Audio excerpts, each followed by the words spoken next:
Macbeth by William Shakespeare. Macbeth by William Shakespeare is a tragedy about the destructive effects of ambition. After hearing a prophecy from a three witches, Macbeth kills King Duncan to claim the throne. Consumed by guilt and fear, he becomes a tyrant, leading to more murders. Lady Macbeth, overwhelmed by guilt, descends in madness and dies.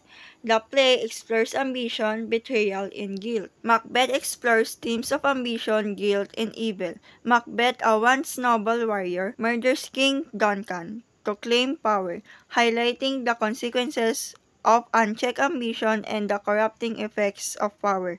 It also explores fate versus free will, highlighting the risk of moral decline and consequences. In William Shakespeare's Macbeth, the play explores into themes of ambition, power, and moral corruption. Macbeth's descent into darkness and his ensuing guilt highlight the emotional repercussions of his actions. Meanwhile, Lady Macbeth's spiral into madness and Macbeth's ascent to tyranny reveal the psychological impact of their choices. Macbeth serves as a cautionary tale, warning against allowing ambition to override ethical considerations.